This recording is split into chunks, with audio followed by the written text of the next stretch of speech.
I want to welcome you to this session on data analysis. My name is Shelley Reed, and I am the manager of the Legal Services National Technology Assistance Project. Just remember LSNTAP. That's way too long a name to try to say. Today, we're going to be using an audience participation tool called Slido. Use your camera to scan the QR code on the screen and enter the presentation number. On the Q&A tab, you may submit questions for the panelists. On the polls tab, you'll be able to respond to the polls as they come up. And then open the hamburger menu to see the links to the LSNTAP website, the toolkit, and then a sign-up form to join the LSNTAP email list. Today we have several panelists, and I'm going to let them introduce themselves. We'll start with Caitlin.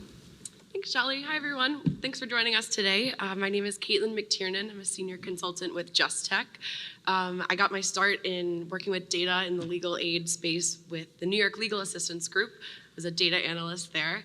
And then I left to get my master's in public administration from NYU with a focus on data and evaluation. And then I now get to put those skills to practice at Just Tech. I work with legal aid groups across the country in data collection and reporting and case management, system improvements.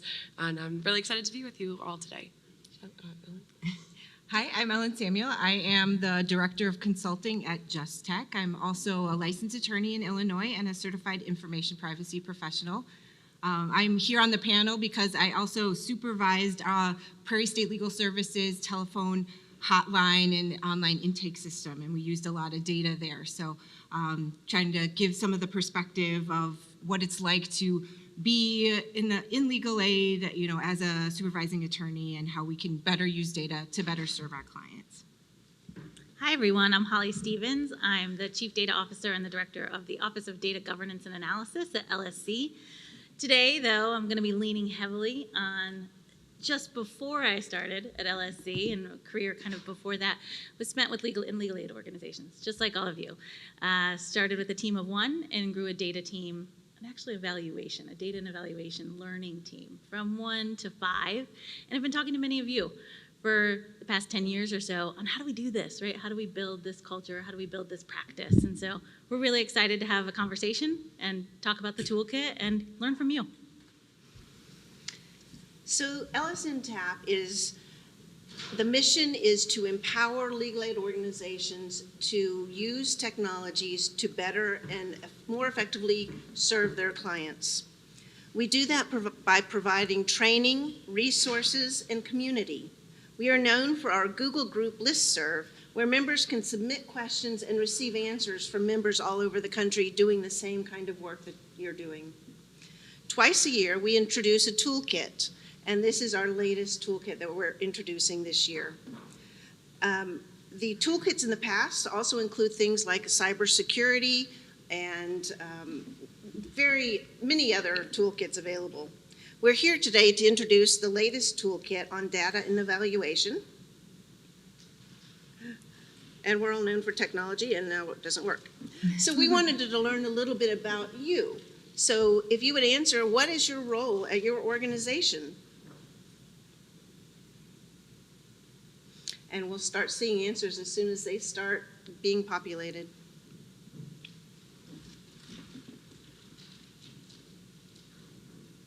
Looks like we have people in all different roles. Deputy director is getting the most response right now, managing attorneys, data specialist. Mm-hmm. Super. So we have people doing all kinds of work across the country. That's awesome. Pro bono managers, COOs.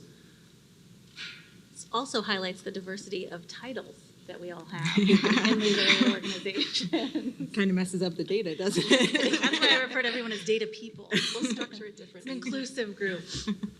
I think it also speaks to just how varied people's role can be and still be involved in the data process. So even roles you might think are not, maybe you're not conducting an analysis or aren't immediately apparent that you'd be using data, there's still connections to what we'll be talking about today. Super. We have another question for you, and that, how would you rate your current understanding of data analysis? And there's a scale there, and we'll see what answers are coming up. right in the middle. And one, if you didn't see this, it's sometimes small on the screen. 1 is a beginner, 5 is an expert. So we're seeing a lot of people right in the middle.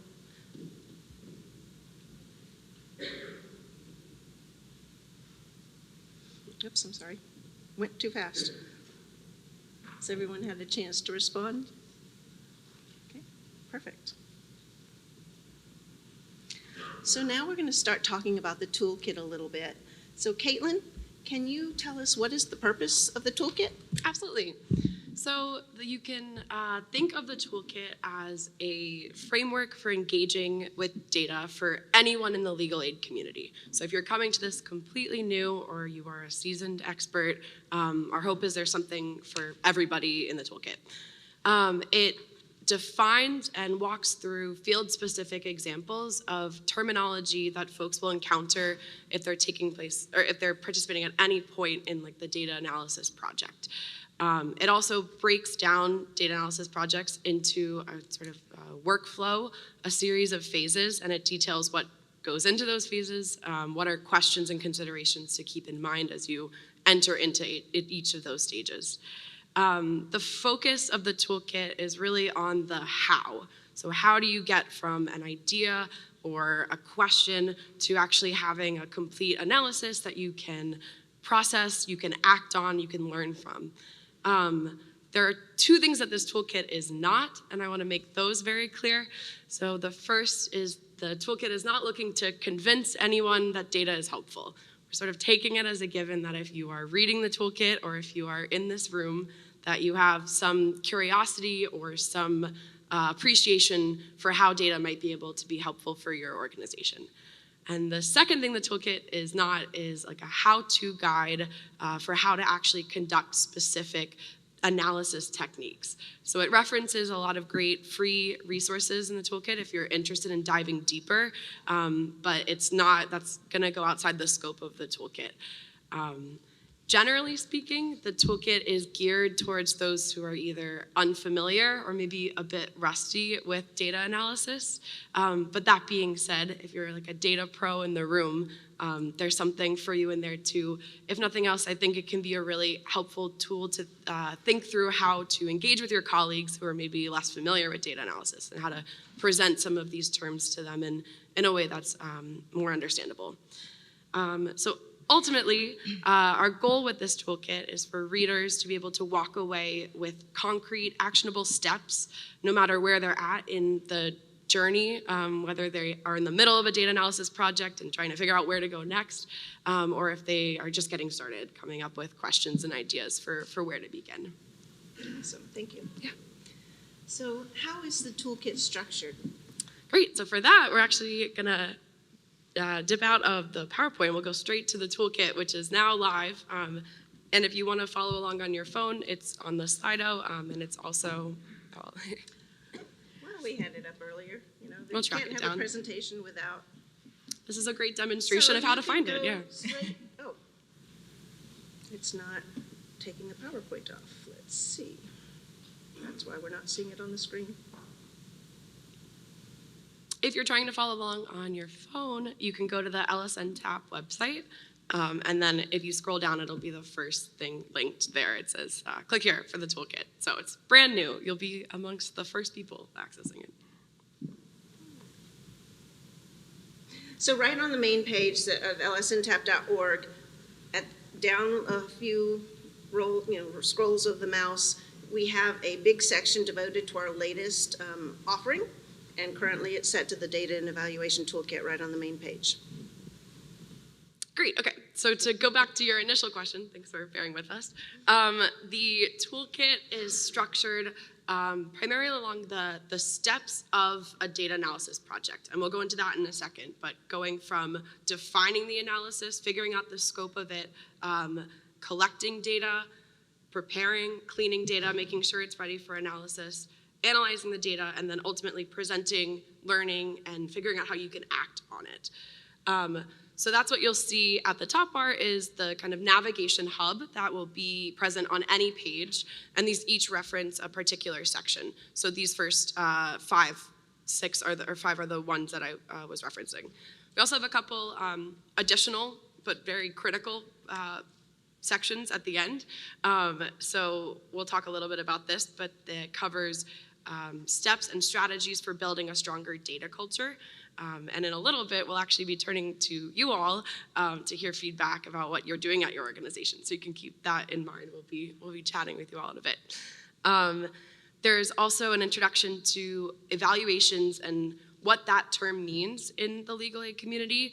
So we'll get into that in a second. And then lastly, there's a series of examples that are tied to the legal aid community. We have ones about improving the usability and accessibility of a website, of using data for performance reviews, and more. So that's the basic structure of it.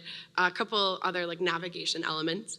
So within each section, the topics are organized around a series of questions, and you can access them at any time through this right-hand sidebar. And you can always jump straight to a particular question. Additionally, if you go to the introductory page by clicking on the title, there's a table of contents which walks through the sections and then all of the questions that make up those components. So our goal in structuring it this way is to make this as flexible of a tool as possible. You are more than welcome to read through start to finish. We encourage that. That is great. But it also might be that you have a good understanding of a particular part to this, but you want clarification on one specific topic. So let's say you are somebody who asked your data analyst on staff to do an analysis, and you keep hearing them talk about how much time it takes to prepare and to clean the data. So maybe you're trying to figure out, okay, what does that even mean? What does that look like? Why is it taking all this time? Well, you can go straight to the section on preparing and analyzing the data. So we'll go up here, preparing and analyzing data. And then straight over to how is data prepared and why does it matter? And here it gives you definitions, but it also walks through an example data set, sort of modeled after case management system data. So you can see it's quite small, but it will introduce what are common approaches when you are getting raw data from the start and what you might be looking for when you're trying to prepare it, with the ultimate goal of making sure that the data that you're working with is as complete and as accurate a picture of reality as possible. So that's what your analysis can be based on. So it's just one example, right? You can go find your question and go straight to that page, or you can navigate through particular sections or the whole thing. And then two last points. Within each section, you'll see a call-out box at the start. That's just going to give you an idea of what's going to be covered on this page and what we hope you can take away from it. So that's throughout the entirety. And if we go to the introduction, there's a summary of all of those, so you don't have to go page for page. So let me go down to how is this toolkit organized? And it presents kind of a recap of everything I'm going over right now. And then very lastly, there is a running example throughout the toolkit, and you'll see that at the end. And this just applies the concepts and the terms that are discussed on that particular section and ties it into a real example. And later on, we'll look at some of the data from that. Thanks, Shelley. Great. What are some of the highlights and takeaways that you found in the toolkit? Absolutely. So we could definitely be here, till Saturday if we were going through all the content, and I will spare everybody that. But I thought we could start just by pulling a couple of items from the beginning of the toolkit and hopefully maybe get some wheels turning in the room. You might be able to apply this to your own organizations.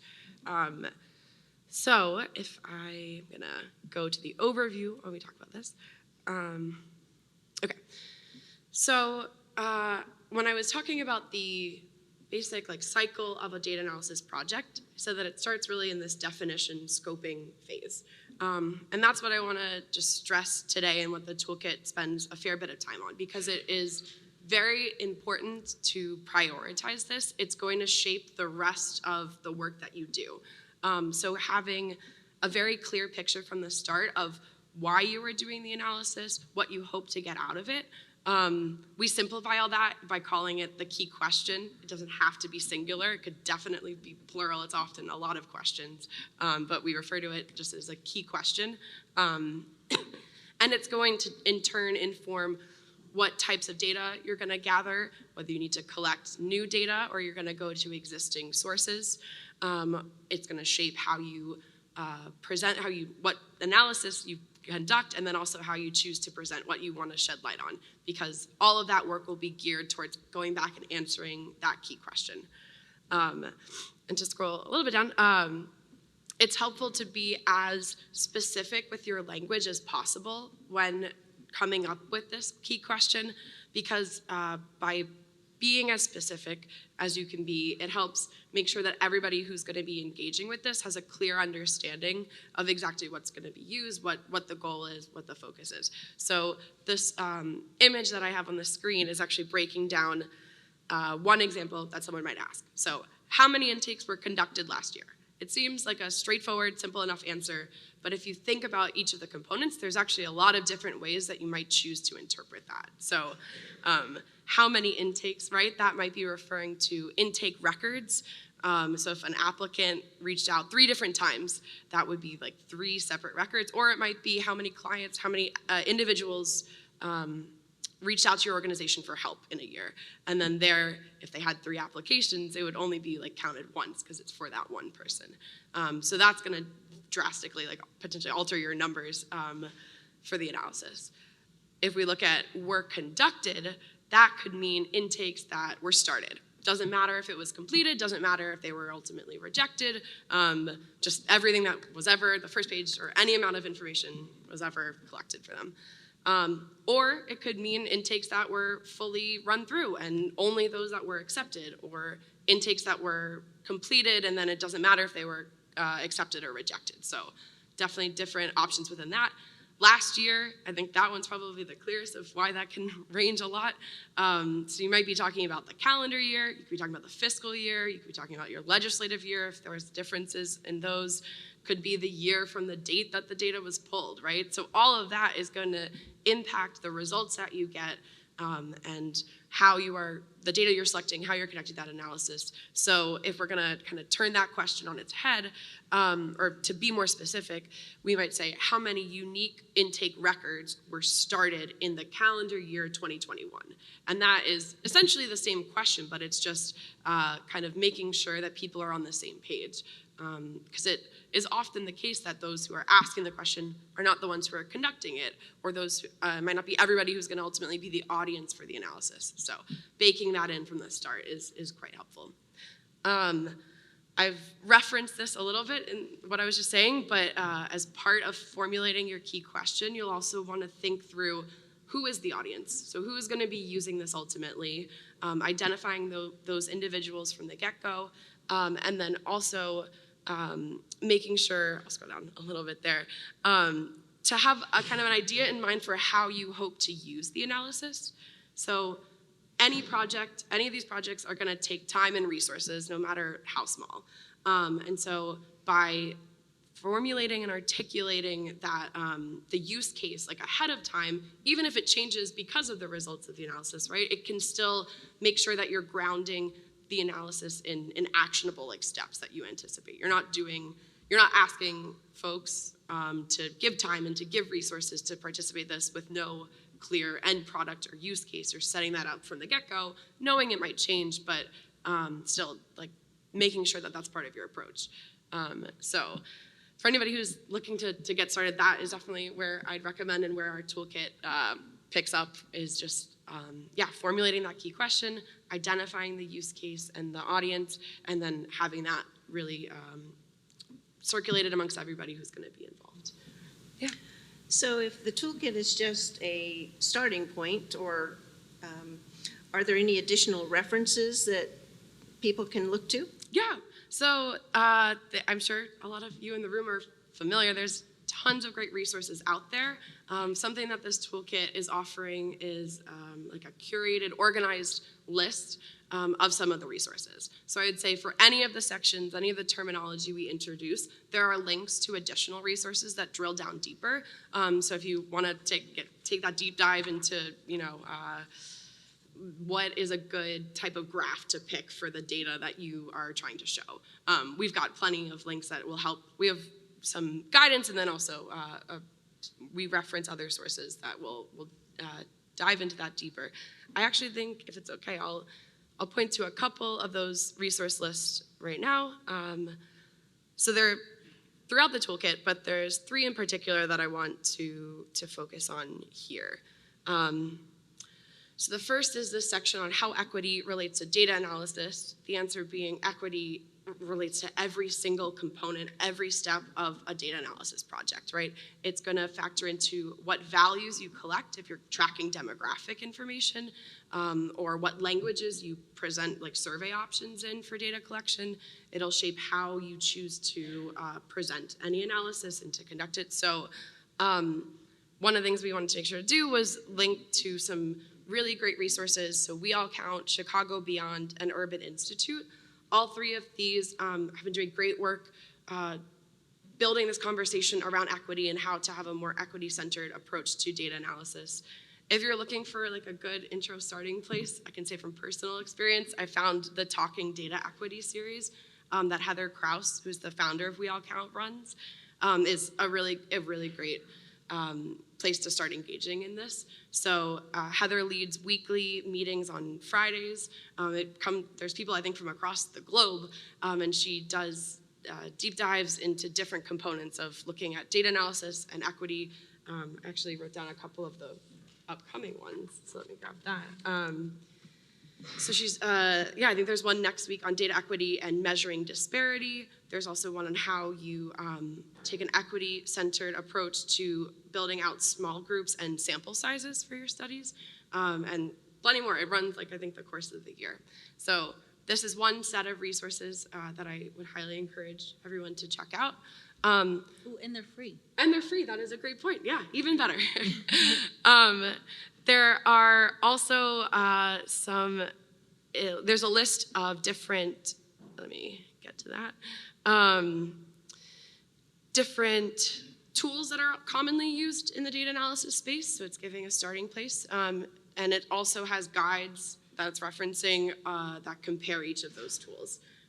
So if you're looking, okay, what software do we maybe need to do this kind of project, this is a good starting place. And then we do something similar for the presenting and learning, but in addition to referencing different types of sources, different tools, we also have examples from the community, public examples. There's eviction trackers, there's usability study results from a website review. These are also across tools. So there's like a Tableau example, there's a Power BI, there's a PDF version, I think coming out of Excel. So a whole range of, you can get an idea of what's out there, what are people doing, how are they using and presenting on data in the legal aid space. Great. So along with that, we're going to ask you to respond to a poll to let us know what data visualizations that you're currently using. Whoops. We went all the way back to the beginning. Let's get to where we need to be. Sorry for that.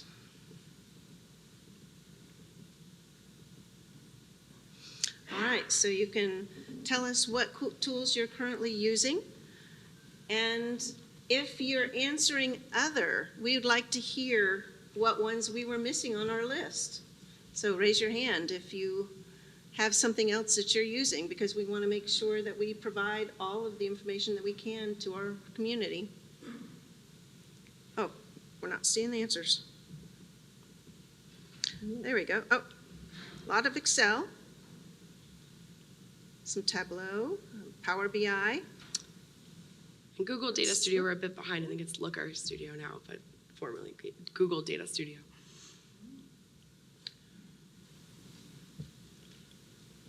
Great. And I could say a lot of the tools on this list that are referenced in the toolkit are free, they're open source, there's plenty of guides and resources out there if you're brand new to one of them and you want to check it out. Some of them have different specialties. So I think Data Wrapper in particular, it was like designed to help with news websites and embedding those in websites. So it's like depending on your use case, some of these may be more or less helpful. Yeah. Great. So we also wanted to ask, what are some data visualization examples that you have seen? Have you seen some great, options in Tableau, or LSC has some really great visualizations on their website? What in the community? Do you have some on your own website? Yes. Oh, great. Okay, so that was Airtable for data visualizations and also for data collection. Great. Thanks, Joseph. Anyone else want to share what maybe they're doing or any tools that they've used for presenting visualizations? David. Yes. ArcGIS.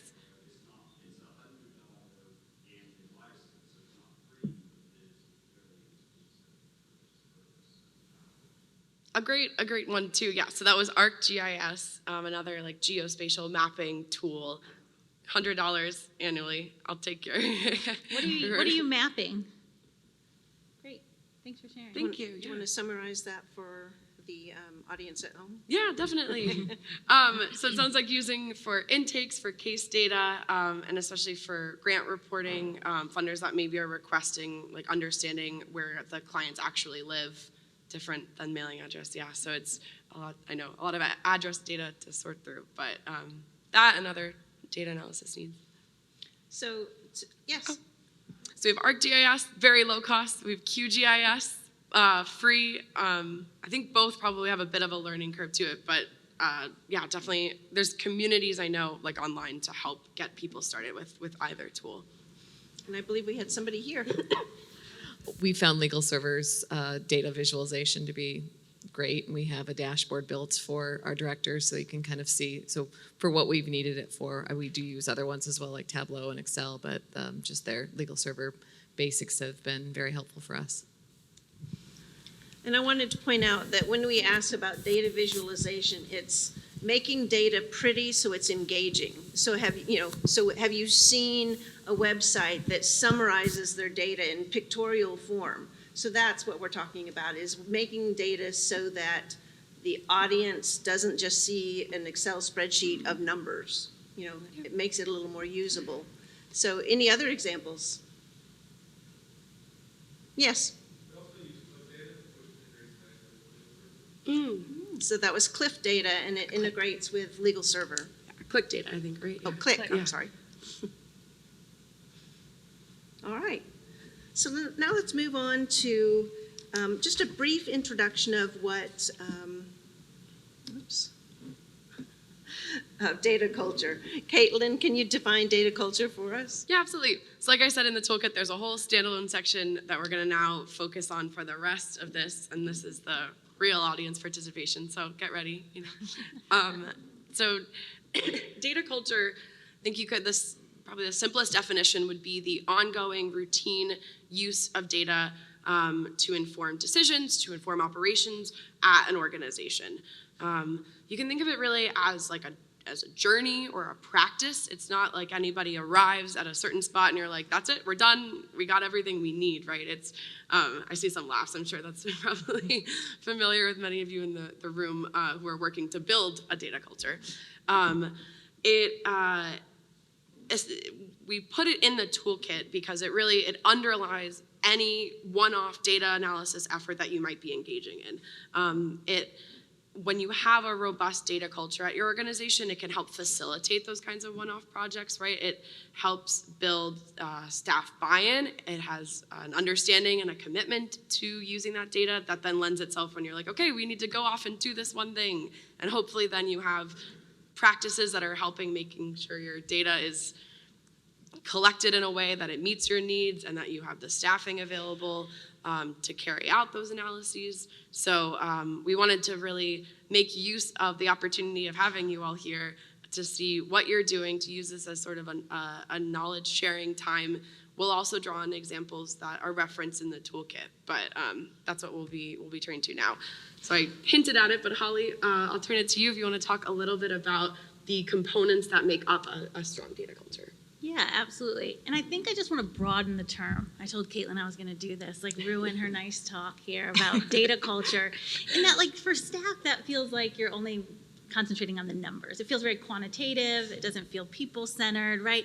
So I like to think about this more as continuous learning, a culture of continuous learning, right? There's a lot of titles that people are developing now, that evaluation and learning, research and learning, and I think that kind of embodies what we're talking about here. So there's also evaluative thinking as you're thinking about how do I develop these strategies. These are all the components in the literature. So a data-driven culture, a data-informed culture, evaluative thinking, continuous learning.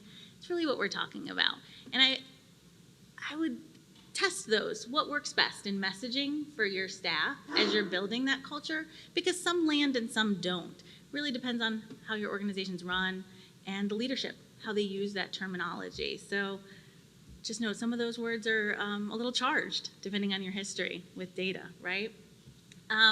There's a couple components in the toolkit that are focused on, and we're going to talk about a couple here, but there's so many components of that culture, right? There's different parts, as Caitlin said, there's no there. It is a journey. You're all in different places. And as your staff turn over, you go back, you go forward, right? It's never, you always have these goals and you're never quite achieving them. And so we're all with you, I guess is what I want to say. So first, we want to talk about the commitment to that culture, that sustainability and commitment. What does that mean, and how do you do that? Because, yeah, that sounds great. How do you do that? And so I want to talk about a couple things that we did. I want to hear about what you're doing. And then those practices that underlie the data. How are you connecting the needs to the data collection? You have a whole bunch of things that you collect. Some of them are just, they were in legal server, they're fields. We should probably collect that. But how do they connect to the needs of your organization and the questions that you want to answer? And are we being intentional about that? Takes a lot of time to be intentional, right? And then it takes a lot of time to get that data clean and usable, to actually do something with it. And then we have the big challenge, resources and staffing, right? How do you actually do this? And you're making choices. Are you hiring data people? Are you hiring more staff? How do you make these decisions, and how do we really build that into our data culture?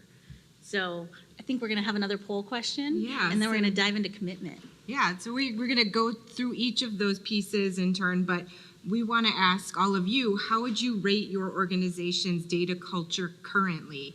And the options go from very strong to very weak or not at all. Weak here, we mean needs improvement, right? So let us know. We'll have It's just where you are today. You know, Yeah. how are you feeling today? like I'm at a conference. I feel great. Optimistic. Everybody's entering data. So we'll give you a minute to put that in. Ooh, Oh, people! Nice. I like the emojis. nobody's pessimistic today. We'll be coming to all of the smiley face and the hearts in a second to hear what you're doing. And then for those who are maybe on the needs improvement side, kind of figuring out what your aims are, maybe what like you're struggling with, try to talk through that. Great. So let's move on. Great. So Holly, how can organizations improve their use of data? All right, well, we're going to start with this commitment piece, right? And I think that buy-in is really important, right? There's always a champion that kind of leads this, but there's a role for everyone at every layer of the organization. And I think it becomes really important to figure out how to message to all of those levels. Like, what's a staff attorney's role in a learning culture? What's a supervisor's role? What's your leadership team's role? And being deliberate about how you talk about that. And again, that takes time and is not easy. And it's also kind of a vulnerable place to be. You have to be pretty brave to do this. You're asking hard questions of yourselves and being open to learning some things that might not be so great, right? So I think that kind of buy-in and finding your champions, finding the people who are going to sustain that thread. I feel like I'm going to channel our keynote speaker a lot during this, because that is a thread, right? And as people leave, you don't want to lose that culture. And the availability of data. I think giving back the data, I always felt very strongly that this was a we, never a me, and never a I when I was analyzing the data. It was the staff who took a lot of time to put that data in. It's the client's data themselves. So how do we kind of co-own this space and give it back all the time? How do I build this process that it doesn't have to be amazing, very rarely is, right? But how do I have at least something in every staff meeting or give things to a practice area meeting so that they can kick it off, that I'm using some slide. Like the data's not just sitting in the back end of Legal Server and being reported to LSC and the GAR, which opened the other day, right? Like how do we know that it's actually being helpful to someone else? And then I just want to think about asking good questions, right? You might not be ready. You might be on that sad face, or you might be not using those data tools or having staffing, but that doesn't mean that you can't start building an evaluative and kind of continuous learning data culture. Data's not just the quantitative pretty charts that you're developing or the GIS mapping. It's asking good questions. If you change a practice or a timeline, if I do something different in this eviction case, what might happen? Doesn't matter that you don't know the right answer. It matters that we document and learn from it, right? Should we do it more? When should we do it? Under what conditions? And I always felt like it was a great success when you're in a staff meeting and the attorneys were asking those questions. It was really a sign that I'm never going to be able to answer all those. We don't have the data available. We don't have the staff. We don't have the time. But those are good questions and really indicative of the kind of culture that you're building. And so I'm going to talk about a lot of fun things that we can do to build that culture. But does anybody have anything that they've done that they found is really effective in building that trust and allowing that culture to thrive? And we have a lot of data leaders in here, so I'll call on you, don't worry. I know some of you. What are you guys doing in your organizations that has worked? Yeah. Kelly Shaw Sutherland from Legal Aid Nebraska. Thank you, Holly. Yes. Happy to introduce people. I've been with Legal Aid for about 7.5 years, and I'm the Director of Research and Evaluation, and I will say that it's been a long haul kind of a little bit, but we haven't done any really formal things. But one of the first things that I did when I started was I went around and I had either phone calls or in-person meetings with who I could get with as much of the staff as I could to try to understand what they were doing so that would inform the work that I would potentially be doing. And that really shaped my role over time. And now I'm to the point where I have staff, asking questions, well, what can you give me some data or something to help me answer this question, which people kind of pushed back a little bit before. And so it's really cool from my perspective to just get those kinds of responses. It's incremental, it's small, but it's much bigger than you actually realize. So I don't know, we talk about data a lot though, so. I think we do a good job of that with staff. People are constantly coming to us with new ideas about how they could save more time or not miss something or serve their clients better. And I think the two biggest things that we've done are hiring internally. So people who were formerly paralegals and program assistants are now on the data team. And then also our super user group is really, really active and constantly gives us feedback. So one of the things I did in a past life before I went to law school was I had to get data from sheriff's deputies on the street so that I could do my job. And they didn't understand why I needed the data. They didn't see how it helped them until I started going out on the street with them.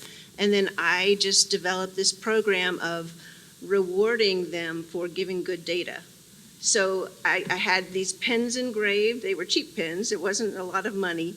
But then I would go to their nightly meetings before they go out on the street, and they would get that pen in front of all their other, coworkers. And I started getting really good data. They wanted those pens. So reward the staff that are giving data, it doesn't have to be much. It could be a cookie.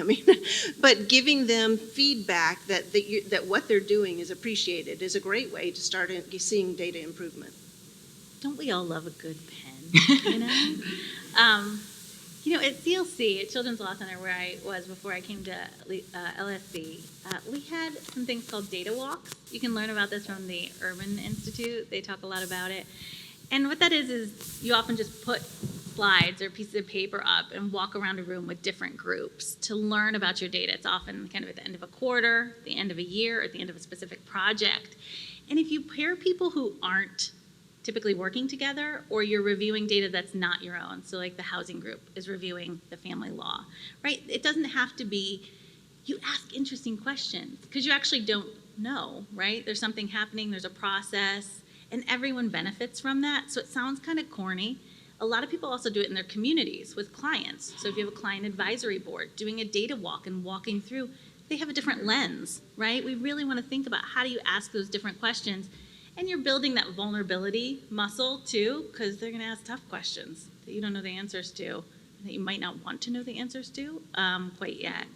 So I think those data walks. There's also a fun thing called the data party, similar, that you bring people together to talk about things and make it fun, right? And if you're early in the journey, there's a really fun exercise, I'll put it up in the resources, about bringing different kinds of cookies together and teaching people about the components, asking people to evaluate on these different indicators and helping them. It's especially key if you're starting an evaluation and you're trying to think about what to measure. This helps people kind of realize what you're doing when you're creating those scales in those culture. It just brings people together, and there's cookies involved. So, who doesn't want to rate all the kinds of cookies, several cookies, and then see the data from people, and, you can judge your colleagues about why they like crispier cookies or chewier cookies, and you can have a good dialogue about this. And it takes it away from the work, right, which feels there's more at stake when you're talking about the work, and there's people's work. Everyone who's doing this isn't here for the money, you're here for the mission and the people and your clients. And so sometimes taking it away from that, particularly in the beginning or periodically, just to decrease the heat a little bit, right? I think some of these things make it fun. And then you're also making friends with all of the people so that they come to you. I love this idea of a super users group. I want a super users group, right? And the developing from within. I know so many people in this room who are data people have grown up through the organization and become the data people. So I love this to build the culture. I like where you're going with that. And as an attorney, we are not educated in the ways of data, right? And paralegals and legal folks in general. So I think just like we have to learn to translate that to our clients, the data folks have to translate that to us to say, this is why we need this is why it's important, this is why we shouldn't just rush through entering the information because we need good, clean, accurate data. So really an educational piece as well to the firm so that they know why we're doing this and why this is important to really serve our clients in the end. This is good. I always love to start with the why. There's a book, Simon Sinek wrote, Start with the Why. There used to be a big bullseye on my door that had the why in the middle. Oh, actually, the word why, not the why. Because, that's always, you're bringing it back, right? What are we doing? Why are we doing it? Reiterating that over and over. So I love that. Yeah, I can say when I was at NILAG, we started incorporating the why as early as possible too. So when we were doing case management system trainings, we wanted to do those for new hires, not just so they could understand how to navigate the system, but we would dedicate a significant portion of that training to talking about the why of here are the 20 fields that are required in intake. This is what it means to be required. This is what it looks like. But also this is the why of why do you have to fill this in every single day? What is it doing for our organization and for the clients that we serve to collect this data? So getting people as soon as they come in the door with this understanding of why. And then I also love what you were saying with the cookie party. And I feel like that is, I wish We should do that right now. We should have but I think it speaks a lot to what you're saying about data literacy and that it's a challenge that can be really discouraging for folks who are maybe don't have a background in data to be then handed a nice dashboard, but then to not know what to do with it. And it's great if you can have clean data, and it's great if you can share it, and that is all components to building this data culture, but then you need to make sure those who you get it in front of know what it means and are making accurate assumptions from it, and then know how to put it to practice. So actually one thing the toolkit does reference is a source that has a free data literacy assessment. Mm-hmm. So that's something you could also think about doing for maybe some key users who are going to be using a dashboard you're rolling out to make sure, okay, hey, do you have an understanding of what these kinds of measurements mean, or how this data is being collected?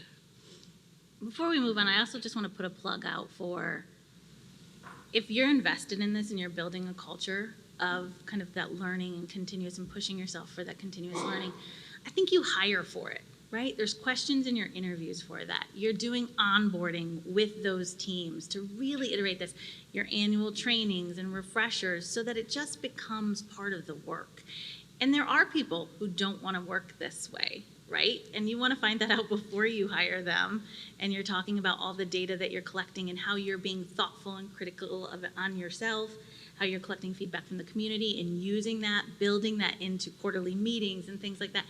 You want them to know that on the front, and if they're not excited by that work, they're just not the right fit, right, for what you're trying to build. And many people have joined organizations and then become somebody you have to win over. And so you can try and cultivate that from the beginning and be intentional. I don't want to pretend that it's not work, but it's also a couple questions to see if people are engaged and interested in that is something to be mindful of at the beginning. Yeah, another thing that, when you're trying to get data is showing people why data is being emphasized in the organization. What is it going to be used for? If you have front desk staff who are complaining that they're overworked, there's too many intakes, then explain that giving good data on when you're asking for how many intakes are you doing every day will help build the support for hiring more people. So show them why you want the data and how it will benefit them in the end is another way to get buy-in in putting good data in the system. Whoops, I think we skipped too fast. Yep, so I can talk a little bit about that before we'll launch the poll in just a second. So another component that Holly was touching on to building this data culture is creating and developing practices that help to make sure the data that you're collecting meets your needs of your organization. So that can take a lot of formats, right? That might be routine data cleaning practices. I can say at NILAG, we sent out monthly closed case cleanups. So each month we would look at every closed case and check for fields that were missing and send those regularly so that data issues were getting addressed as they were coming up. That was to address an issue, right, where once a year we were doing reporting and we would find out, oh no, there's been an issue going on for the past 10 months and we didn't catch it in time. So building like this kind of ongoing just check-in to make sure that the data is in alignment with what you need. It could also mean regular reviews of your intake processes and other forms of collecting data, making sure that the fields are still what you need them to be, right? So I know like one example, a lot of folks added like a question about like receiving stimulus checks during the pandemic, screening to make sure that clients who were eligible receive those, right? Some people might still have that on the intake form. If that's you, that's okay, but that's an example, right, of where it might not be as relevant anymore. And so that kind of building in that kind of routine assessment of, okay, is this field still needed? Do we add this for a grant that we no longer get and we were never using it anyway? Just make sure that you're making sure that people who are like responding and filling out this data, that their time is being respected, I guess is what it comes down to. So those are a couple of different strategies. We have a question for you talking about kind of that data cleaning routine process. So how often does your organization conduct cleaning efforts for case management system data? We're focusing on CMS data in this discussion, but that does not mean that's the only data that you could be looking at and reviewing and cleaning. We just tried to narrow it down a bit for this discussion.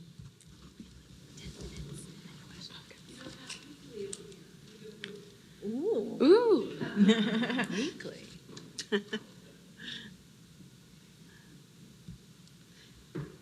Guess the more often you do it, the less cleaning you have to do. Yeah, That's weekly. awesome, yeah. The question of how often the organization-wide cleans it, or how often the case management administrator cleans it? That's a very good distinction. I think you can go with whoever does it more frequently. You can answer. We'll lean towards the more frequent. Awesome. Look at that. That is great. So definitely a lot of folks are already doing this, building this practice in, which is great to I see. feel like you guys have really usable data. This is fun for your data people. Yeah. So, Caitlin, how can organizations improve the quality of their data?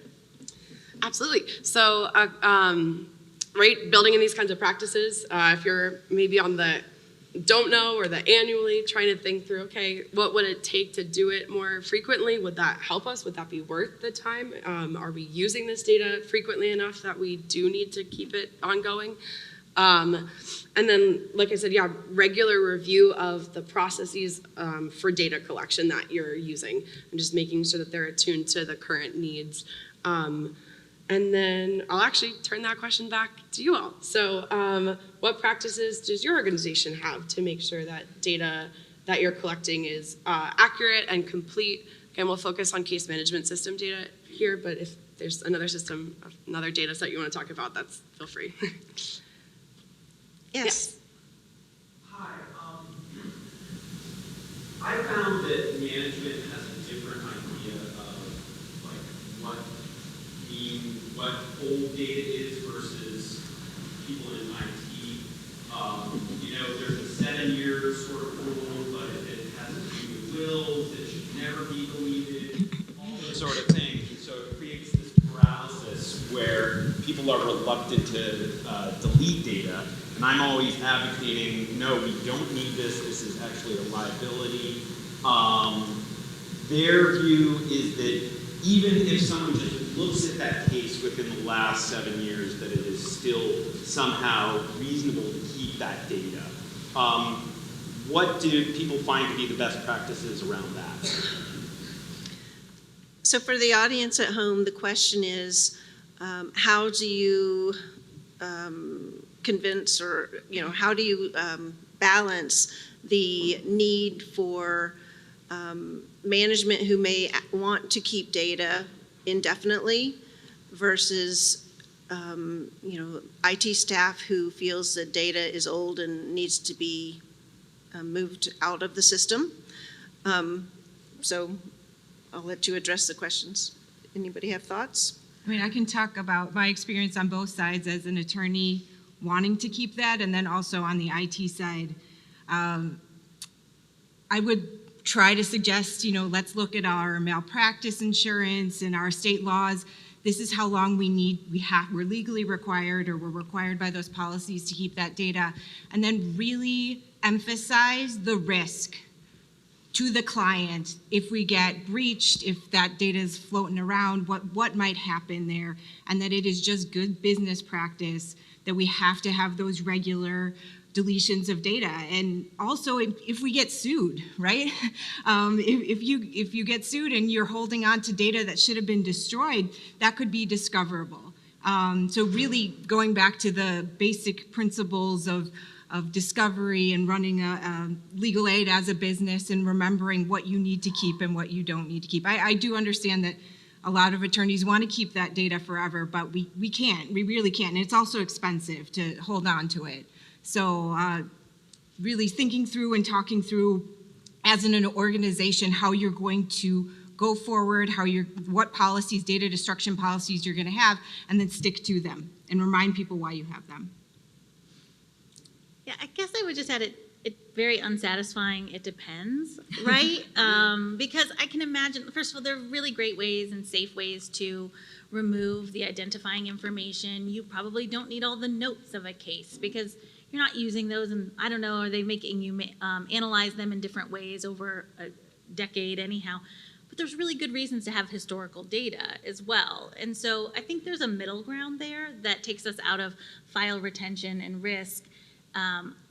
Will follow all of those things and allows us to know those historical trends if we actually need to go back that far. So I do think there's a lot of times that your development team wants data that's older than probably some of our file retention policies, right? But that doesn't mean we need all of the notes from the case. That means we need to know kind of this big picture aggregate data. So I know the data people in the room are like, don't delete any of the data. What are we doing, right? Like, don't answer this question. And so it depends, and I feel like there's a middle ground where everybody can be happy and everybody gets what they want.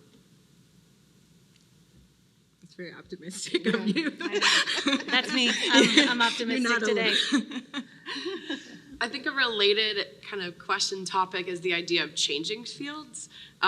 So it might be that you have like a new grant come along and they have a slightly different, specifications for the values for gender or something. Or just maybe they have a completely new field. So I think that's also part of this building in practices that support a data culture, of figuring out like a set of policies for how your organization approaches these changes, right? Because it's probably quick enough to go into your system and add a new value or to add a new field, but just because there's simplicity in making that change doesn't mean there's like ramifications, right? You need to make sure that the people entering the data have an understanding of what the values mean, what the questions mean, how to answer that accurately, but then also, like we're saying, why are you adding this? And also, when you have those kinds of policies, it gives you like a chance to think through, okay, do we really need this? Is this a place where we could maybe push back, that we don't want to be collecting this, we don't have a need for this, or we don't understand why someone is asking for it? Just making sure that really, whenever you're adding fields, you're recognizing that is questions that you're asking of the respondent, and that's time that you're asking for the person filling it in. So then, and kind of, again, in like honoring that, making sure that when you're asking it, it's because there's this like clear use case to it. I'll rephrase that as a question. So does anybody want to share any practices your organization has for collecting feedback or processing feedback to changes to like intake forms, data collection? Yes.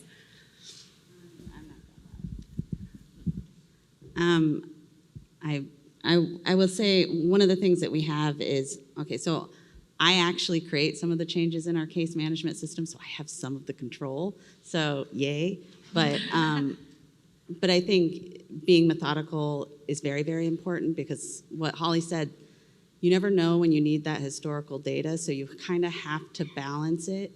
And I am not a fan of taking an existing field and reusing it or redefining it, because that means you're going to have potentially a disconnect in your data somewhere, because it might have meant something at one point in time and now you've changed it. So what do? How can you look at that over time? So a lot of times what we do, we have a committee for our case management system, and we have staff submit requests, and we talk about those requests once a month to determine, is it something that is really actually needed? And if so, we'll have a further conversation, not only with the requester, but maybe multiple entities, to determine if we should actually make that change. But there's sometimes we just need new values added because maybe we got a new grant or something like that. But we did several years ago, change how we defined our like race and ethnicity field. And that meant that on the back end, we had to tie the old values together with the new ones to make sure that they crosswalk. So just be thoughtful when you make those kinds of changes, because it is gonna impact other things that maybe you're not thinking about. David. When staff want to create something new or have,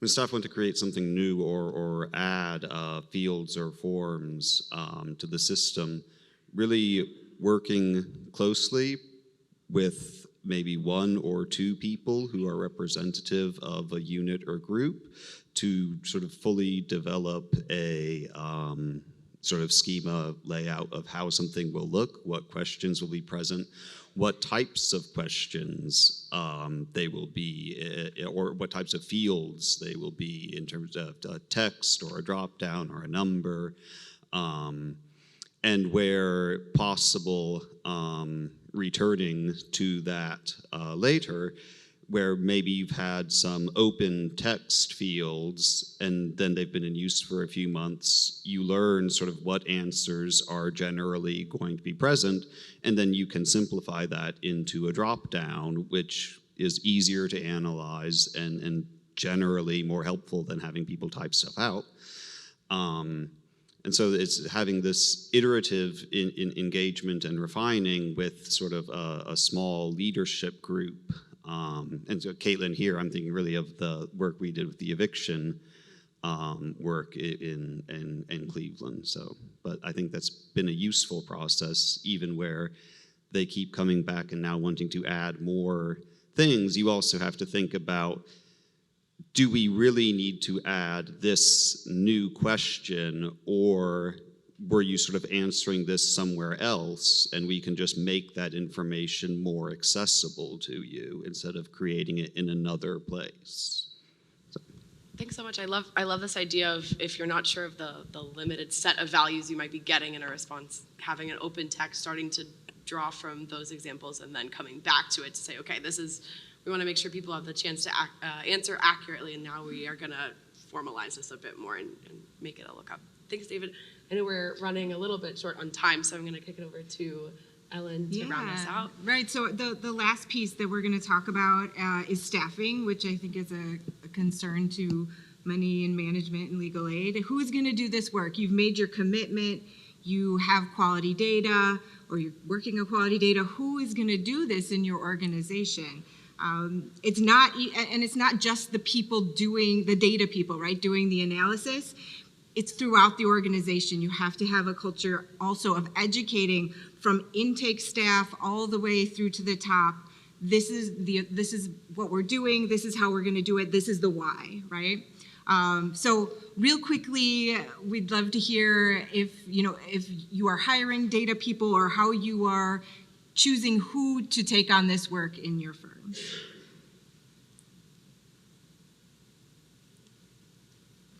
How many have one full-time person? One full-time person? We get a little 2 or 3 full-time people? Ooh, 0 full-time people? Yeah, right. yeah. Interesting. Yeah, I think this is the hard part, right? And who do you hire? Who's the right fit for this kind of work, right? Well, and if you can't hire, how do you get it done? You know.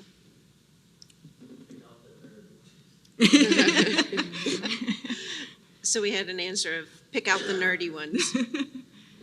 How many of you engage with kind of volunteers or other consultants to do some of this work?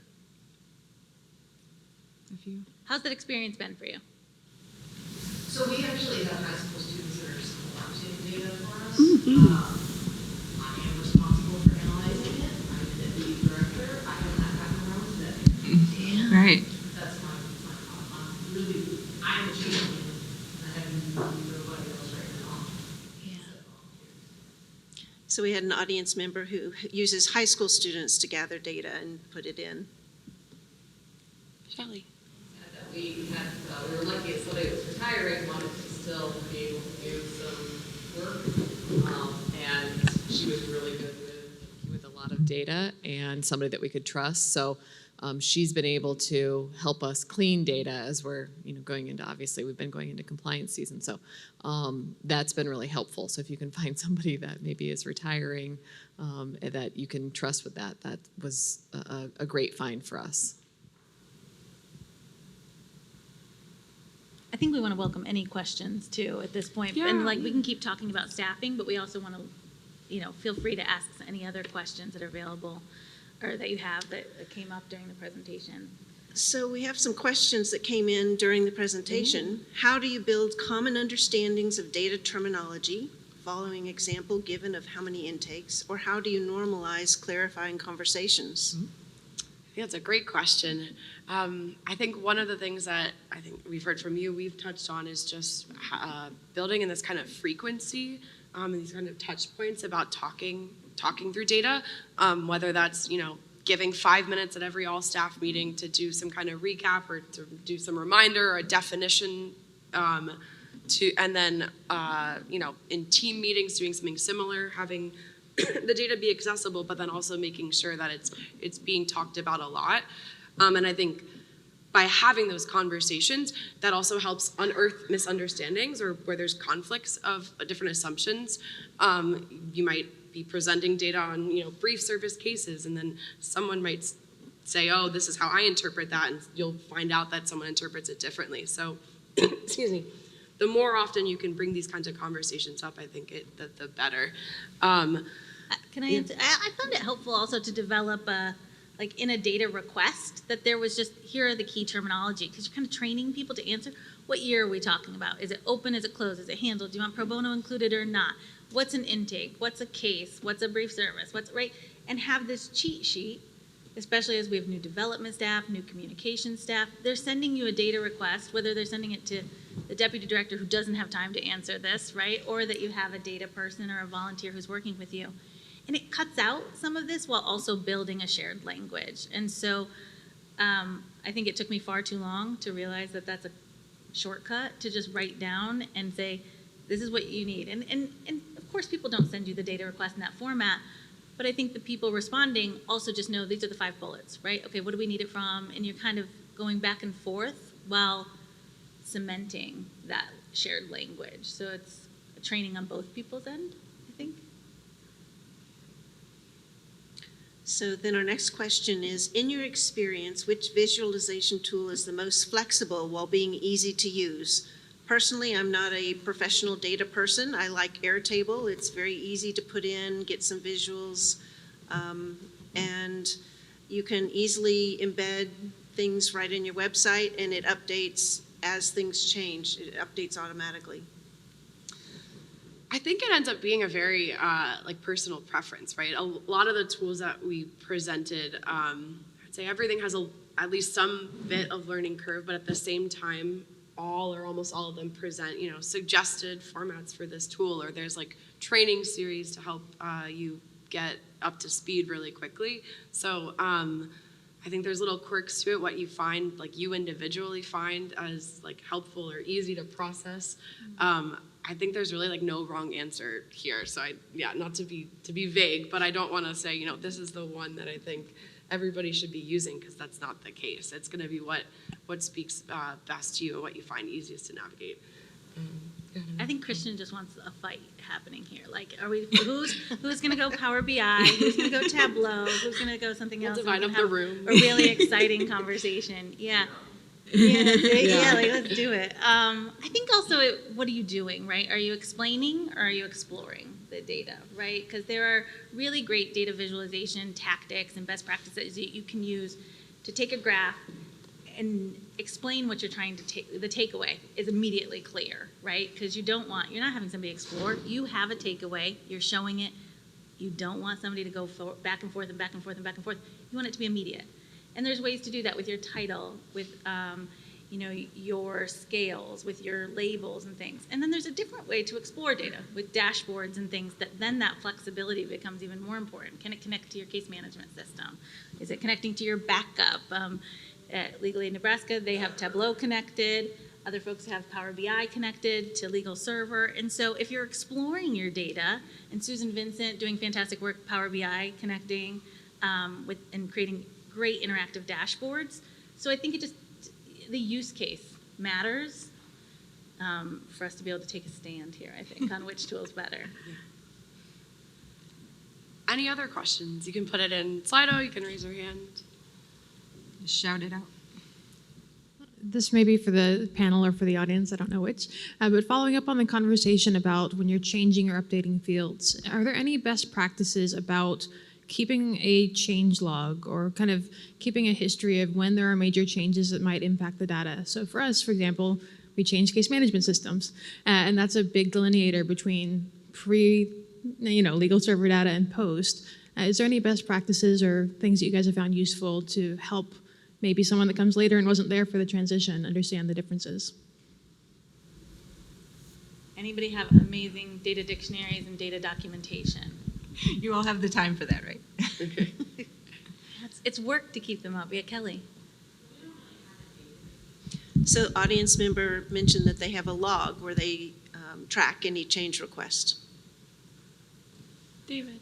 So if your CMS supports having metadata on the fields, use the also. With a field having attached metadata fields, use those. They can be very helpful even for you to understand why you did something, when something was added, why you made a change to a menu, etc. So use metadata when you can.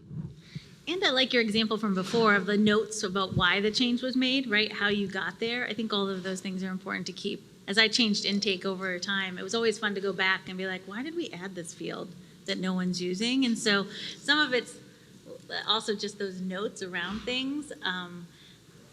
I think it's a challenge to manage and keep up with that documentation.